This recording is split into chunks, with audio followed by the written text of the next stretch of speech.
जितने बच्चे class 10th में हैं, सामाजिक विज्ञान का पेपर देने वाले हो तो मानचित्र कार्य कैसे करते हैं मेरे प्यारे बच्चों, 10 नंबर का मानचित्र पूछा जाता है। आज की वीडियो में पूरा का पूरा मेरे प्यारे बच्चों पूरे किताब के मानचित्र लेकर आया हूं। 5 मानचित्र देखो, 1 2 1 3 और 3 और 2 5, 5 मानचित्र का मतलब समझ रहे हो, पूरे किताब के मानचित्र, जितने महत्वपूर्ण प्रश्न पूरे किताब के हैं मानचित्र के, वो पूरा का पूरा मैं 5 मानचित्र के साथ आप लोगों को बताने वाला हूं। मेरे प्यारे बच्चों मानचित्र आप लोगों को 2 चीजों से पूछा जाता है, एक तो इतिहास से पूछा जाता है, एक भूगोल से पूछा जाता है। इतिहास में मेरे प्यारे बच्चों जो चैप्टर आप लोगों का है भारत में राष्ट्रवाद, उसके 2 टॉपिक से मानचित्र पूछे जाते हैं। ठीक है, कितने टॉपिक से? 2 टॉपिक से।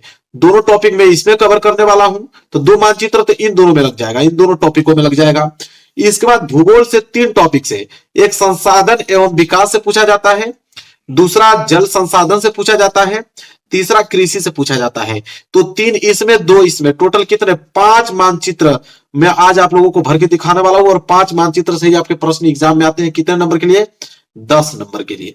और आज की वीडियो इतना ज्यादा इंपॉर्टेंट है, पूरे मानचित्र के क्वेश्चन में भर के आपको सिखा दूंगा। इसके बाद दुनिया की कोई भी वीडियो देखने की जरूरत नहीं पड़ेगी आप लोगों की मानचित्र का, इस बात का मैं दावा करता हूं।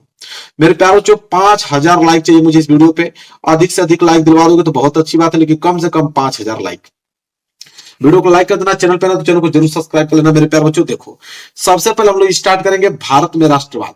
और भारत में राष्ट्रवाद में जो पहला आप लोगों का पूछा जाता है मानचित्र, वो किस टॉपिक से पूछा जाता है? तो भारत में नव जागरण एवं स्वतंत्रता संघर्ष के केंद्र से पूछा जाता है। अब मेरे प्यारे बच्चों यहां पे पहला प्रश्न देखो क्या है। पहला प्रश्न मेरे प्यारे बच्चों यह है कि वह स्थान जहां जलियांवाला बाग हत्याकांड हुआ। यह प्रश्न इतना ज्यादा इंपॉर्टेंट है कि यह प्रश्न आपके एग्जाम में देगा ही देगा, इसको कोई रोक नहीं सकता है। तो वह स्थान जहां जलियांवाला बाग का हत्याकांड हुआ, तो कहां हुआ मेरे प्यारे बच्चों? तो उत्तर आप दोगे अमृतसर। तो ये आपको मालूम होना चाहिए कहां पे? अमृतसर। लेकिन अमृतसर मानचित्र में कहां है ये भी आपको जानकारी होनी चाहिए। तो देखो मेरे प्यारे बच्चों मानचित्र में लेकर आ गया। हाँ, मानचित्र देखो अमृतसर का है, ये वाला लोकेशन मेरे प्यारे बच्चों देख रहे हो ना, ध्यान से देख लेना। यही लोकेशन को मानचित्र देखो, ये लोकेशन है, इस लोकेशन पे आपको इंडिकेट करके यहाँ पे पहला वाला अमृतसर डालना है। ठीक है, पहला वाला अमृतसर, लोकेशन अमृतसर का मालूम चल गया, क्लियर है, 1 नंबर आपको दे दिया जाएगा। दूसरा प्रश्न मेरे प्यारे बच्चों है, वह स्थान जहां नील की खेती करने वाले किसानों का आंदोलन हुआ। तो नील की खेती करने वाले किसानों का आंदोलन हुआ था मेरे प्यारे बच्चों चंपारण में। अब नाम तो मालूम चल गया आपको चंपारण, लेकिन लोकेशन भी आपको मालूम होना चाहिए कि मानचित्र पर चंपारण है कहां। ठीक है, तो चलो मैं दिखाता हूं चंपारण कहां है मेरे प्यारे बच्चों। ये वाला लोकेशन, ये वाला लोकेशन आप देख रहे हो, यहाँ ये लोकेशन चंपारण है। तीर का निशान देकर मैं दूसरा चंपारण लिखा हूं। दूसरा ही प्रश्न है ना, तो दूसरा प्रश्न चंपारण। दिमाग में जा रहा है कि नहीं आप लोगों को? बिल्कुल एकदम अच्छे तरीके से। बस हो गया, दूसरा प्रश्न क्लियर हो गया। चलो आगे बढ़ते हैं, आगे देखेंगे मेरे प्यारों बच्चों तीसरा प्रश्न। तीसरा प्रश्न क्या है मेरे प्यारों बच्चों? वह स्थान जहां महात्मा गांधी ने नमक कानून भंग किया। तो नमक कानून भंग किया था महात्मा गांधी कहां? दांडी में। कहां पे? दांडी में। अब मानचित्र पर दांडी कहां है मेरे प्यारे बच्चों, उसे मैं आपको दिखाता हूं। तीसरा प्रश्न है ना, देखो दांडी कहां है मेरे प्यारे बच्चों? यहां, यह लोकेशन आप देख रहे हो, यह लोकेशन दांडी का है। देखो तीसरा प्रश्न लिखा हूं। ठीक है, ये लोकेशन किसका है? दांडी का। ये लोकेशन ही बस आप लोगों को याद करना है, मानचित्र में इसी तरह आपको दर्शाना है, पूरे के पूरे नंबर आपको दे दिए जाएंगे। आगे बढ़ेंगे मेरे प्यारे बच्चों, अगला प्रश्न देखो क्या है। अगला है मेरे प्यारे बच्चों चौथा प्रश्न क्या है? वह स्थान जहां असहयोग आंदोलन कार्यक्रम को स्वीकार किया गया। तो कहां पे स्वीकार किया गया मेरे प्यारे बच्चों? कलकत्ता में किया गया। कहां पे? कलकत्ता में स्वीकार किया गया। चौथे का आंसर कलकत्ता होगा। कलकत्ता किस लोकेशन पे मेरे प्यारे बच्चों? देखो ये आप लोकेशन देख रहे हो, यह लोकेशन कलकत्ता का है। इसको मैंने तीर का निशान देकर चौथा का आंसर कलकत्ता लिखा हुआ है। ठीक है, ये लोकेशन इंडिकेट जो है अपने दिमाग में बैठा लेना है। ठीक है, किस स्थान पे कौन सा है, तो कलकत्ता का लोकेशन ये वाला है। तो यहाँ पे चौथा प्रश्न भी क्लियर हो गया। पांचवा प्रश्न देखो क्या है। पांचवा है, वह स्थान जहां सूती मिल श्रमिकों का सत्याग्रह हुआ। तो सूती मिल श्रमिकों का सत्याग्रह कहां हुआ मेरे प्यारे बच्चों? अहमदाबाद में हुआ था। और अहमदाबाद कहां पड़ता है? गुजरात में पड़ता है। तो अहमदाबाद का लोकेशन कहां मेरे प्यारे बच्चों? चलो दिखाता हूं गुजरात का लोकेशन। ये देखो, यह वाला लोकेशन मेरे प्यारे बच्चों अहमदाबाद है। पांचवा देखो, पांचवा लिखा ना, पांचवा का आंसर अहमदाबाद, ये वाला लोकेशन अहमदाबाद है, गुजरात में पड़ता है। आगे बढ़ेंगे, अगला प्रश्न देखो, प्रश्न नंबर 6। प्रश्न नंबर 6 है कि वह स्थान जिसकी घटना के कारण महात्मा गांधी ने असहयोग आंदोलन स्थगित किया, तो कौन सा घटना था जिसके कारण असहयोग आंदोलन महात्मा गांधी ने स्थगित किया, तो चौरी चौरा कांड था। ठीक है, चौरी चौरा। चलो देखते हैं चौरी चौरा कहां पे है मेरे प्यारे बच्चों। अब देखो ये लोकेशन उत्तर प्रदेश में, ये देख रहे हो, ये आपका चौरी चौरा है। क्वेश्चन नंबर 6 का आंसर चौरी चौरा, देख रहे हो ना, इसको नोट कर लो, दिमाग में बैठा लो कि इसी लोकेशन को चौरी चौरा कहेंगे। ठीक है, आगे बढ़ेंगे, अगला प्रश्न देखेंगे, प्रश्न नंबर 7वां। प्रश्न नंबर 7वां देखो मेरे प्यारे बच्चों क्या है कि वह स्थान जहां किसान सत्याग्रह आंदोलन हुआ, तो किसान सत्याग्रह आंदोलन हुआ था मेरे प्यारे बच्चों खेड़ा में। कहां पड़ता है, गुजरात में ही पड़ता है मेरे प्यारे बच्चों। तो देखो ये लोकेशन जो है, अहमदाबाद भी गुजरात में भी था, तो ये लोकेशन जो पूरा देख रहा है गुजरात का ही है, लेकिन खेड़ा कहाँ है, अहमदाबाद के जस्ट नीचे ये आपका खेड़ा है। प्रश्न नंबर 7वें का खेड़ा। ठीक है, इसी तरह आप लोगों को इंडिकेट करके लिखना है एग्जाम में। 7वें का हो जाएगा खेड़ा, हो जाएगा। क्लियर है। चलो 8वां प्रश्न देखो मेरे प्यारे बच्चों। 8वां प्रश्न है, वह स्थान जहां काशी हिंदू विश्वविद्यालय है, तो काशी हिंदू विश्वविद्यालय कहां पे है, वाराणसी में मेरे प्यारे बच्चों, आपको मालूम होगा। और वाराणसी कहां है, चलो देखते हैं। तो ये उत्तर प्रदेश का पूरा क्षेत्र है और वाराणसी यही मध्य में है, ये वाला 8वें का देखो वाराणसी में लिखा है, ये वाला। क्लियर हो गया, क्लियर। तो देखो मेरे प्यारे बच्चों, भारत में नवजागरण में स्वतंत्रता संघर्ष के केंद्र के क्वेश्चन यहाँ पे हो गए समाप्त। भारत में राष्ट्रवाद का दूसरा टॉपिक से क्वेश्चन कहां से आता है, यहां से आता है। भारतीय राष्ट्रीय कांग्रेस के अधिवेशन से क्वेश्चन आता है। अब इसके लिए मैं अलग से आप लोगों को लूंगा मानचित्र, उसमें दिखाऊंगा आप लोगों को। ठीक है, चलो तो भारतीय राष्ट्रीय कांग्रेस के अधिवेशन का पहला प्रश्न देखो क्या है, जो कि आप एग्जाम में पूछा जाएगा कि वह स्थान जहां कांग्रेस का प्रथम अधिवेशन हुआ था, पूछेगा आपको यही कि कांग्रेस का प्रथम अधिवेशन कहां हुआ था, तो आप उत्तर दोगे कि मुंबई में हुआ था। उत्तर क्या दोगे, मुंबई में। अब मानचित्र पर मुंबई आपको दर्शाना पड़ेगा कि मानचित्र में मुंबई है कहां मेरे प्यारे बच्चों। चलो ये देखो, भारतीय राष्ट्रीय कांग्रेस का अधिवेशन वाला मानचित्र है। मुंबई की अगर हम बात करें, यह वाला लोकेशन आपका मुंबई है, देखो पहला वाला मुंबई। ठीक है, मुंबई का लोकेशन आपको दिमाग में छप गया, यही लोकेशन मुंबई का है, देख लो। इसके बाद मेरे प्यारे बच्चों पहला प्रश्न कंप्लीट। दूसरा प्रश्न दिखाता हूं आप लोगों को, इसे करना पड़ेगा मुझे, साइड में साइड कर दिया। दूसरा प्रश्न आपके सामने आ गया है। दूसरा प्रश्न पूछा जाएगा आपसे कि वह स्थान जहां वर्ष 1920 में कांग्रेस अधिवेशन हुआ, तो वह स्थान जहां वर्ष 1920 में कांग्रेस अधिवेशन हुआ, वो हुआ था कलकत्ता में। कहां पे, कलकत्ता। अब कलकत्ता का लोकेशन अभी जस्ट मैं आप लोगों को बताया था, फिर मैं बताऊंगा कलकत्ता का लोकेशन। देखो यह लोकेशन आपका कलकत्ता का है, दूसरे का कलकत्ता आंसर दिख रहा है आप लोगों को, दूसरे का कलकत्ता आंसर। क्लियर है, कोई डाउट नहीं होना चाहिए मेरे प्यारे बच्चों। अगला प्रश्न देखो, प्रश्न नंबर 3 क्या है। प्रश्न नंबर 3 है, वह स्थान जहां भारतीय राष्ट्रीय कांग्रेस की स्थापना हुआ है, तो भारतीय राष्ट्रीय कांग्रेस की स्थापना हुआ था मुंबई में मेरे प्यारे बच्चों। कहां पे, मुंबई में।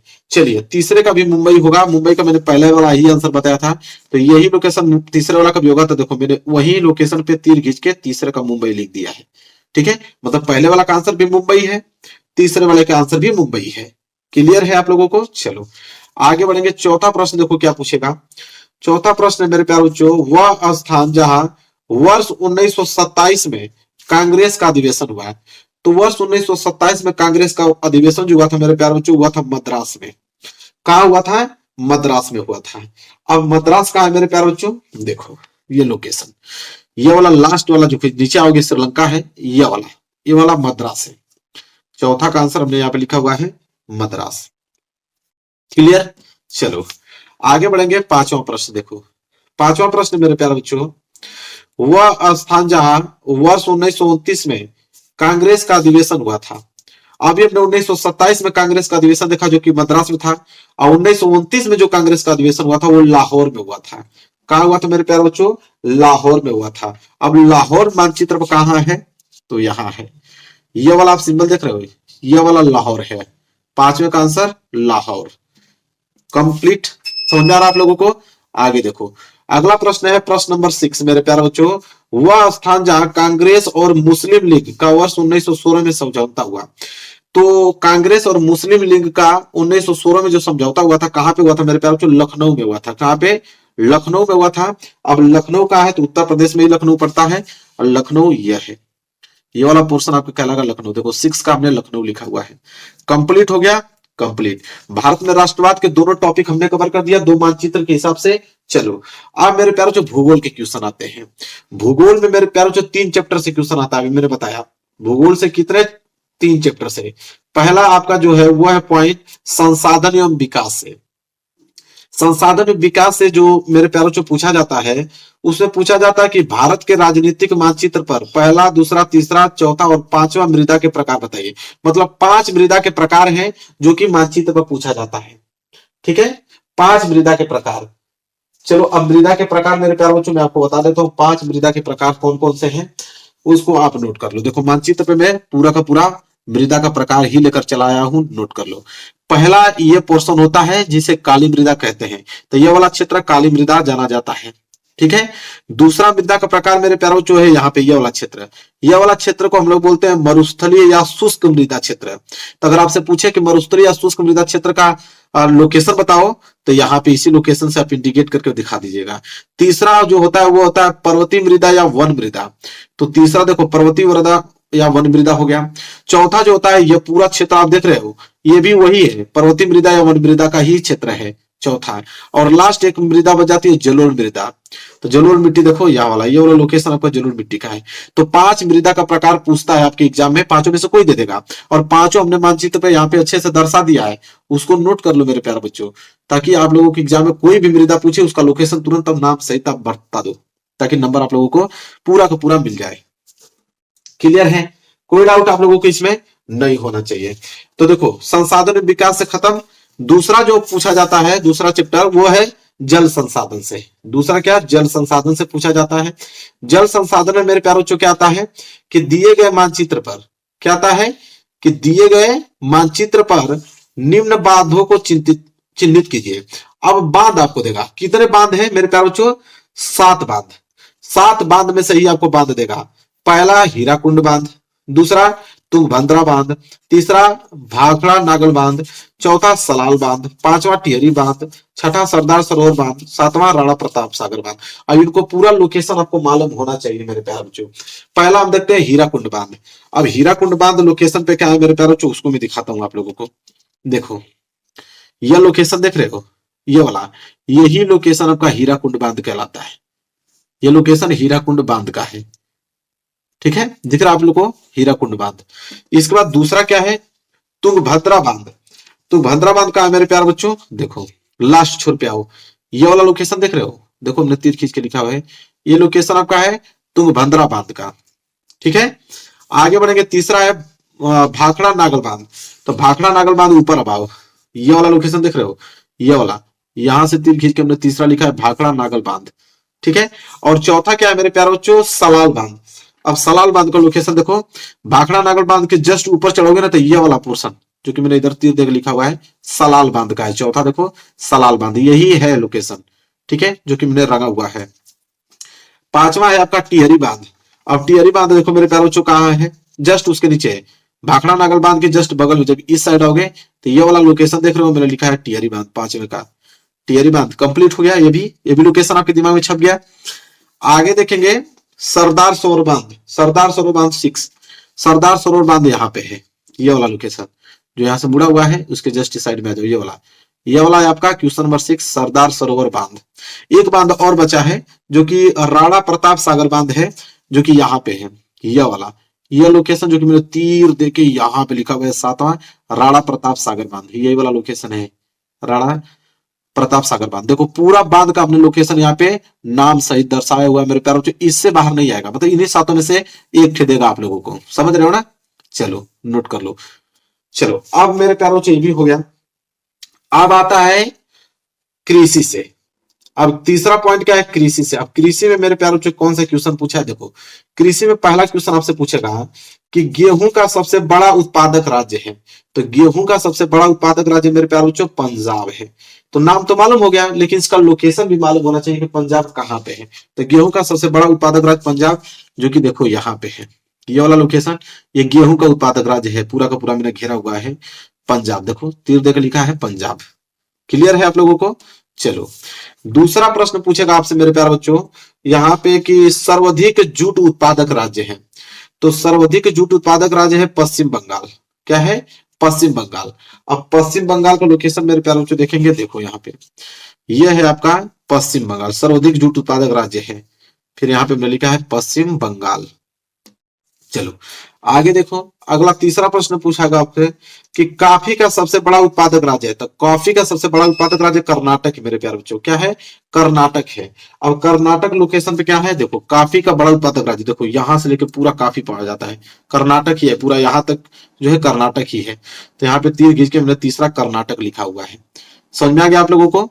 चलो आगे बढ़ेंगे। अगला है आपका क्वेश्चन नंबर 4 जो पूछेगा कि चावल का उत्पादक राज्य है। तो चावल का उत्पादक राज्य बिहार जो है सबसे ज्यादा है। तो अब बिहार लोकेशन पे क्या है, देखो चावल का यहाँ पे चावल उत्पादक राज्य है, यह बिहार। चौथा का यहाँ पे लिखा हुआ है मेरे प्यारे बच्चों, बिहार लिखा हुआ है। क्लियर है आप लोगों को? चलो पांचवा प्रश्न मेरे प्यारे बच्चों पूछा जाएगा कि मूंगफली का सबसे बड़ा उत्पादक राज्य है। तो मूंगफली का सबसे बड़ा उत्पादक राज्य गुजरात है। क्या है? गुजरात। और गुजरात का लोकेशन पे मेरे प्यारे बच्चों देखो ये वाला, ये पोर्शन आप देख रहे हो, ये गुजरात का है, पांचवे का गुजरात। अब मेरे प्यारे बच्चों मानचित्र हो गया पूरा का पूरा समाप्त। पांचों मानचित्र हमने बता दिया मेरे प्यारे बच्चों, और पांचे ही चैप्टर से आपके एग्जाम में पूछे जाते हैं। पूरे किताब का मानचित्र यही पूछा जाता है। पूरा का पूरा हमने कवर कर दिया। इतना सुंदर वीडियो आपने पूरे यूट्यूब पे नहीं देखा होगा, तो वीडियो को लाइक कर देना मेरे प्यारे बच्चों। चैनल पे ना तो चैनल को जरूर सब्सक्राइब कर लेना, और 5000 लाइक का जो हमने टारगेट रखा उसको जरूर पूरा करना। और वीडियो कैसा लगा एक कमेंट के माध्यम से हमें जरूर बताना कि वीडियो आपको कैसा लगा है। तो वीडियो को लाइक करना। मिलेंगे आपसे नेक्स्ट वीडियो में, तब तक के लिए धन्यवाद।